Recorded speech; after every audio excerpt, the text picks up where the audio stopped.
ବର୍ଣ୍ଣବୋଧ ଓଡ଼ିଆ ଭାଷା ଓ ସାହିତ୍ୟ ସୌଧର ଭିତ୍ତିପ୍ରସ୍ତର ବୋଲି ବର୍ଣ୍ଣବୋଧ ଦିବସରେ କହିଲେ ଅତିଥି।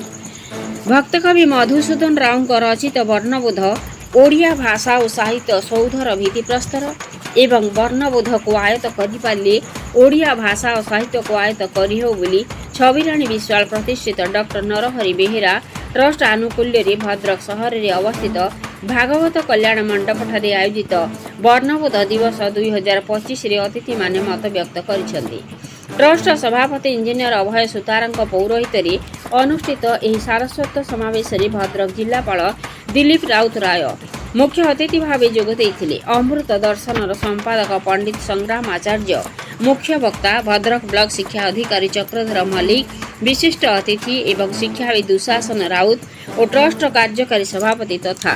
ସ୍ୱରାଜ୍ୟ ବାର୍ତ୍ତା ସମ୍ପାଦକ ରବିନାରାୟଣ ଖିଲାର ସମ୍ମାନୀୟ ଅତିଥି ଭାବେ ଏହି ଅବସରରେ ଯୋଗ ଦେଇଥିଲେ। ଏହି ସମାରୋହରେ ଅଧ୍ୟାପକ ନିହାର ରଞ୍ଜନଙ୍କର ସମ୍ପାଦକୀୟ ବକ୍ତବ୍ୟ, ଡକ୍ଟର ରମାକାନ୍ତ ନାୟକ ସ୍ୱାଗତ ଭାଷଣ, ସଂଗଠନ ସମ୍ପାଦକ ତପନ କୁମାର ପଣ୍ଡା ଅତିଥି ପରିଚୟ ପ୍ରଦାନ କରିଥିବା ବେଳେ ଦେବୀ ଦତ୍ତା ବେଦାନ୍ତ ଧନ୍ୟବାଦ ଅର୍ପଣ କରିଥିଲେ ଓ ବେଦ ଦତ୍ତା ବେଦାନ୍ତ ଅତିଥିମାନଙ୍କୁ ମଞ୍ଚ ନିୟନ୍ତ୍ରଣ କରିଥିଲେ। ଏହି ଅବସରରେ ଭଦ୍ରକ ଜିଲ୍ଲାପାଳ ଦିଲ୍ଲୀପ ରାଉତରାୟ, ଅବସରପ୍ରାପ୍ତ ପ୍ରଧାନ ଶିକ୍ଷକ ତଥା ସାହିତ୍ୟିକ ଉମାକାନ୍ତ ନାୟକ ଓ ଅବସରପ୍ରାପ୍ତ କ୍ରୀଡ଼ା ଶିକ୍ଷକ ବରେନ୍ଦ୍ର କୁମାର ବାରିକଙ୍କୁ ସମ୍ବର୍ଦ୍ଧନା ପ୍ରଦାନ କରାଯାଇଥିଲା ଏବଂ ପ୍ରଧାନ ଶିକ୍ଷୟିତ୍ରୀ ଜାନକୀ ପାଢ଼ୀ, ଶିକ୍ଷୟିତ୍ରୀ ମନୋରମା ରାୟ ଓ କବୟିତ୍ରୀ ସଂଯୁକ୍ତା ବଳ ନାୟକ ମାନପାତ୍ର ପାଠ କରିଥିଲେ। ବର୍ଣ୍ଣବୋଧ ଭାଷା ଓ ଶବ୍ଦ ପ୍ରତିଯୋଗିତାରେ କୃତି ଛାତ୍ରଛାତ୍ରୀମାନଙ୍କୁ ପୁରସ୍କାର ପ୍ରଦାନ କରାଯାଇଥିଲା ଏବଂ ଅବସରପ୍ରାପ୍ତ ପ୍ରଧାନ ଶିକ୍ଷକ ବୈକୁଣ୍ଠନାଥ ଓଝା, ଶିକ୍ଷୟିତ୍ରୀ ଶ୍ରଦ୍ଧାଞ୍ଜଳି କର, ପ୍ରଣତି ମହାନ୍ତି ଓ ମମତା ରାଣୀ ପଣ୍ଡା ପ୍ରମୁଖ ବିତରଣ ଉତ୍ସବ ସଂଯୋଜନା ଓ ପରିଚାଳନା କରିଥିଲେ। କଣ୍ଠଶିଳ୍ପୀ ଶଶିକଳା ମିଶ୍ର ଭଜନ ପରିବେଷଣ କରିଥିଲେ। ଟ୍ରଷ୍ଟ ତରଫରୁ ନିମନ୍ତ୍ରଣ ପାଇ ବାଲେଶ୍ୱର ଜିଲ୍ଲା ସାମ୍ବାଦିକ ନରେନ୍ଦ୍ର ପ୍ରସାଦ ବେହେରା କାର୍ଯ୍ୟକ୍ରମରେ ଯୋଗ ଦେଇ ବେଶ୍ ଆନନ୍ଦ ଅନୁଭବ କରିଥିଲେ। ବାଲେଶ୍ୱର ଭଦ୍ରକରୁ ନରେନ୍ଦ୍ର ପ୍ରସାଦ ବେହେରାଙ୍କ ରିପୋର୍ଟ, ମସିହା ନ୍ୟୁଜ୍। ଆପଣ ମସିହା ନ୍ୟୁଜ୍ର ୟୁଟ୍ୟୁବ୍ ଚ୍ୟାନେଲକୁ ସବସ୍କ୍ରାଇବ୍ କଲେଣି କି? ଯଦି କରିନାହାନ୍ତି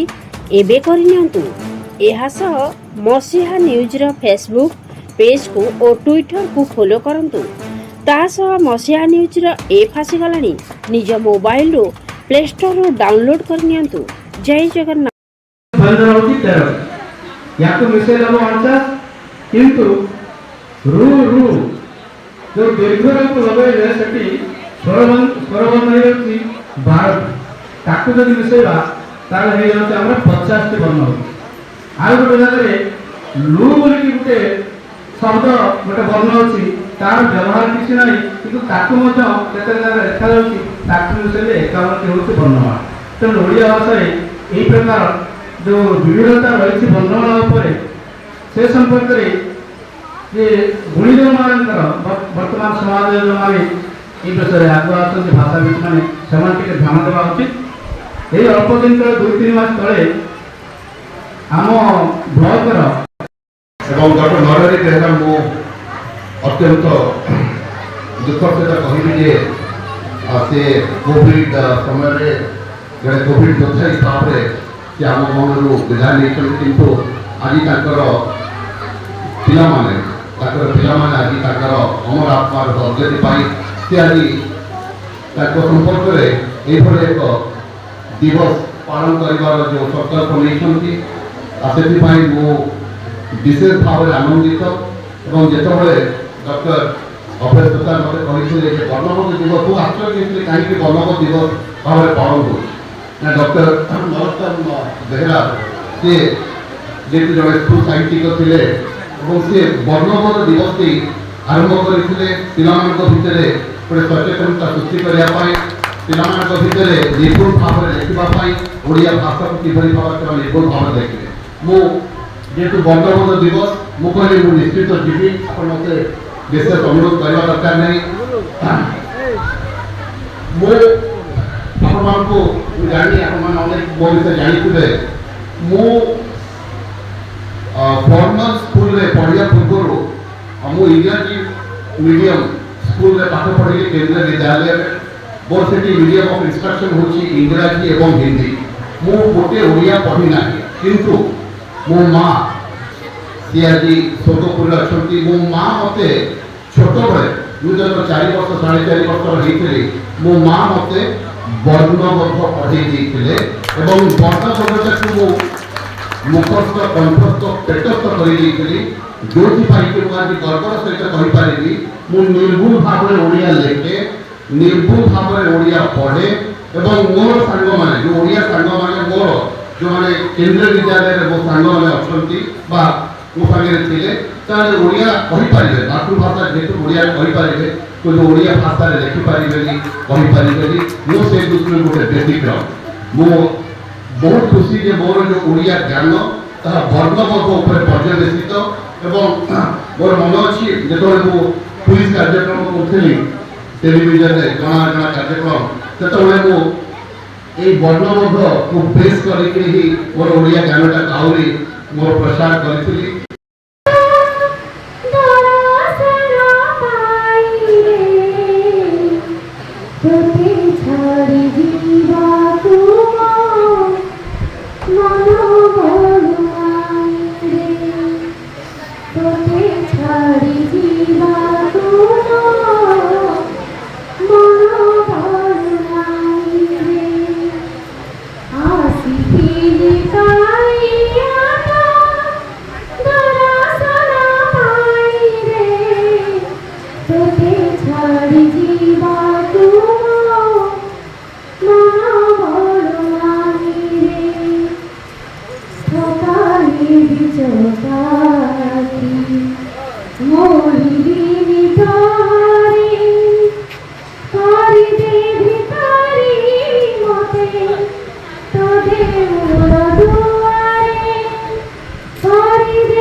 आज समाज में वास्तव कथा को कहीं बुझाती